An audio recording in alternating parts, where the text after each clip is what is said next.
Hello everyone, it's Jackie from Pretty Paper Crafts. Just checking out here to do my next video. Now this has been a real challenge to me. Annabella, one of my first subscribers, can't say oldest subscribers, but first subscribers, asked me if I would do an art deco card. Now I'm not in any way into art deco, and I'm really didn't like doing it and still don't like the results, but I understand that some people do. So what I've done is I've chosen quite a simple fold this time to do that art deco style, and I've carried one card over for the next one, which is a much fancier fold, which will be in a couple of weeks, and there is one art deco card in that. So this one is basically just a simple card like this, and it folds flat like that, and it's got a small box sitting on there. So you've got the layers, it all folds flat, fits into an envelope. So I'm going to show you my measurements. There's plenty of these out there, but I'm just going to show you basically the measurements that I use to make this, and then I will go into explain how I made it. So first of all, you need a piece of card. Now I understand I use A3, but not everybody has A3, so in that case you would need a 6-inch piece and a 7-inch piece with just a little 1/2 inch over that you can just fold over. So you've got a 7-inch piece and a 6-inch piece with a little bit that folds underneath behind to join it on. So when you've got that 13-inch piece, you need to score it at 1.5 inches, 3 inches, 4.5 and 6 inches. Then you're left with 7 inches, and that is by 4.5 inches that way. So you're just left with that. Now you also need a smaller piece, which is 3 3/4 by 3.5, and this is scored at 3/4 of an inch, 3 1/4 of an inch, sorry, 1.5, 2 1/4, 3 inch, 3 3/4. So that is 3 1/4, 3 3/4 by 3.5, and this one is 13 inches by 4.5. So if you want to screenshot those two, that's the measurements. That is all you need. Now this one, you obviously will just score it, fold it across like that, and then it folds like that. So one piece is actually there. So like that. And then this piece where it is scored, you'll fold it over, and again one is overlapped, so you've got that square, and then that square sits on there like that. The whole thing just collapses up, fits into a box when you've stuck those together. This is what you've got. This card and this one sits on the top, but as you can see, it all folds down like that and opens up as you open the card. There is so much that you can do with this. It's a very simple fold. It's quite a popular one. They don't normally put this on the top. I like this because it's just adds that little bit more dimension, so you can make it sort of 3-dimensional depending what you're using it for. So you don't need that one no more. I'll leave that one here just in case I refer to it. Now these, let me bring this back in. This, as you can see, it goes there. It will not fit. It'll fold flat, but it won't fit into a general card. So you need a bigger one. I'm not sure. Let's just have a look and see what measurements that would be. That will be 10 inch. So that's going to be 10 by 9 or 10 by 10. So a custom made envelope for these, but they are not the norm. They are sort of over and above If you can just see that fancy bits I've done on there, it still folds flat. I haven't put a verse on the back because I'm not sure of the occasion yet. As I said, I am really not into Art Deco. I don't like it. But now these pieces here, what I've done, I'll bring this in. It's quite easy to follow really, but you need a square. Now any size square. So depending on what size you want to fill and the width, start off with a basic square. It's got to be square. One for your mat, your back layer, and one for your inner layer. Now the second layer on the top excuse me, needs to be 3/4 of an inch smaller. So that's 3/4 that way and 3/4 that way. So if you start off here with a 7-inch circle, so that's a square, 7 inch by 7 inch, then this one would need to be 6 1/4 square to make it, because I just done 1/2 inch and it's not right when it's done. It's not a big enough difference. So you need your square like that, and you need to cut it from corner to corner in half. Then you measure the middle. Measure the middle of this one, then is up to you whether or not you want to use this piece.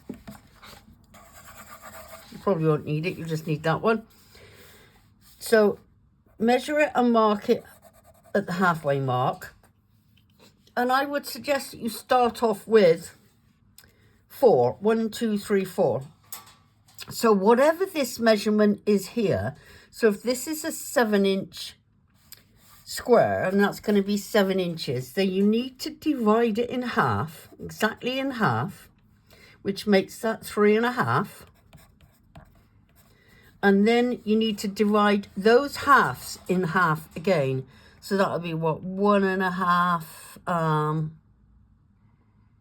1 1/2, 1 3/4 ish. Oh, let's have a look.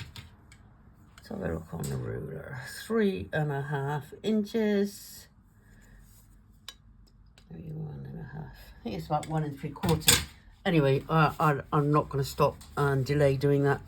I actually worked in millimeters when I was doing this, because it's far easier to divide this whole size up in millimeters and divide it into 4. You want 4 equal parts. Then from this, all of these come from this center piece here. So this one will actually be wider because it is the main piece. It's that main piece. So to bring that down to here on your 7-inch one is going to make that wider than this next piece. This next piece, for example, might only be like that. So you divide this in 4, then you do a ruler and mark it from that one to the first mark, to the second mark, and to the third mark. And then do exactly the same down this side. So you are actually left with shapes. Now I've done the layers and stuck them on, and I actually numbered them on the back, so I knew what number pieces they were. 1 2 3 4 5. I've got 6 7 8 whatever elsewhere. And then when you've got that, then you can decide how on your card you're going to play them. Now, never having done a card like this before, I really didn't know. I didn't know how I wanted it, what I wanted to do with it. If I turn that over and put that there, these, you will always have an opposite on each one. So if you go like that, you've got an opposite number that's the same, and then you can put this one on, or you can turn it up that way and add it. So it all depends on you. Let me just show you on here. You see, I've done that one and that one. In fact, you'll probably still see the number on the back. You can just see the 5 there. So I done 1, 2, 3 and 1, 2, 3. So on these measurements, starting from that 1, 2, 3, I've actually done 4 on here, made 4, but I've only used 3, the middle one and 2 from each side. That is, I didn't think it needed that extra. But so if that was the case and you want to do that, then divide this up into where it's got 3 markers, you divide it up into 3 2 markers. So if that is, I'm not going to work it out, I'm not going to try and work it out without looking at it. So if this was 6 inches, for example, then you would have 2 inches and 2 inches. And then you would just have the 3 like I have. But you'll be surprised with how what you can do maneuvering these things around. As I said, I personally, I'm not into Art Deco. I couldn't get the pictures, for example. I managed to get a book online. I won't tell you what it is. It's a scrapbook type thing. It was a doll cut out and it was horrendous. It was awful. These, I just managed, this one and the other one that I'll show you in a moment, I managed to just do it on AI, and I've die cut it out and stuck it on there. It's okay. I personally don't like it. It all sits nice on there. As I said, I haven't put a verse on the back, and I need to get an eraser out and mark those numbers off. And these were just little bits that were in the pictures. These are just die cuts that I've got.